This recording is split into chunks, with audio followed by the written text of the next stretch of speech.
Pasta খেতে কার না ভালো লাগে বলুন। তাই আজকে আমি বানাচ্ছি মাসালা এগ পাস্তা। চলুন তাহলে পাস্তার রেসিপিটা দেখে নেওয়া যাক। প্রথমেই আমি কড়াইতে জল গরম হতে দিয়েছি। জলটা ফুটে উঠেছে, তার মধ্যে আমি ১ চামচ নুন আর ১ চামচ পরিমাণ সাদা তেল দিয়ে দিলাম। এবার ১০ মিনিট সিদ্ধ করার পরেই দেখুন আমি একটা ছুরির সাহায্যে কেটে দেখিয়ে দিচ্ছি। পাস্তাটা আমার সিদ্ধ হয়ে গেছে। আর এখানে আমি ২০০ গ্রাম পরিমাণ পাস্তা নিয়েছিলাম। পাস্তাটাকে আমি নামিয়ে নিয়েছি। পাস্তা নামিয়ে ঠান্ডা জলে ধুইবেন না, তাহলে তার টেস্ট চলে যায়। এবার কড়াইতে তেল দিয়ে অল্প একটু কাঁচা লঙ্কা আর রসুন ফোড়ন দিয়ে দিলাম। তার মধ্যে কুচিয়ে রাখা পেঁয়াজ আর টমেটোটা দিয়ে অল্প একটু ভেজে নিচ্ছি। পেঁয়াজ আর টমেটোটা অল্প ভাজা হয়ে গেলেই তার মধ্যে দিয়ে দেব ছোট ছোট করে কেটে রাখা আলু। চাইলে আপনারা আলুটা স্কিপ করতে পারেন, কিন্তু আমি এখানে আলু ব্যবহার করেছি। আর আলু আর গাজর যেহেতু দুটোই সিদ্ধ হতে একটু দেরি হয়, তাই গাজরটাও একই সাথে প্রায় আমি দিয়ে দিলাম। এবার দুটোকে সিদ্ধ হতে দেব।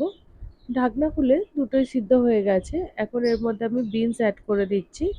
বিনসটাও অল্প একটু ভাজা হয়ে গেলে তার মধ্যে আমি দিয়ে দেব ক্যাপসিকাম। ক্যাপসিকাম যেহেতু সিদ্ধ হতে সময় লাগে না, তাই এটা আমি সবার লাস্টেই দিলাম। আর পাস্তা যেহেতু হেলদি অপশান নয়, তাই এর মধ্যে আমি বেশি পরিমাণে সবজির ব্যবহার করি, যাতে পাস্তার পরিমাণটা একটু কম হয় আর সবজির পরিমাণটা একটু বেশি হয়। এবার সবগুলোকে খুব ভালোভাবে ভেজে নেব।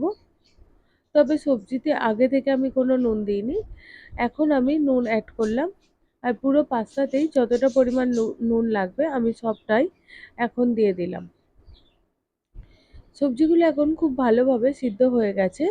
এবার সবজিগুলোকে একটা সাইড করে দিয়ে একটা সাইডে ফাঁকা করে তার মধ্যে কিছুটা তেল দিয়ে ডিমটাকে আমি দিয়ে দিচ্ছি। এখানে আমি ২টো ডিম নিয়েছি। ডিমটাকে অল্প নুন দিয়ে ফেটিয়ে নিয়েছিলাম। ডিমটাকে আমি ভেজে নিচ্ছি এখানে। আর ডিমটাকে খুব ছোট ছোট করে ঝুরি ঝুরি করে ভাজবো। ডিমটাকে খুব ভালো করে ভাজা হয়ে গেছে। সবজির সঙ্গে ডিমটাকে আমি মিশিয়ে নিয়েছি। এর মধ্যে দিয়ে দিচ্ছি ২ চামচ পরিমাণ টমেটো সস আর দিচ্ছি ১ চামচ সয়া সস। সবগুলোকে ভালো করে মিশিয়ে নিয়ে তার মধ্যে আমরা একটা দিয়ে দিচ্ছি মশলা ম্যাজিকের প্যাকেট। তবে এখানে আমি পুরো প্যাকেটটা দেব না, হাফ দিয়েছি মশলাটা। এই মশলাটা যেহেতু নুন থাকে, তাই নুনের পরিমাণটা একটু চেক করে নেবেন। এরপর আমি পাস্তাটা অ্যাড করে দিচ্ছি। পাস্তাটা দিয়ে এবার খুব ভালোভাবে ভেজে নেব।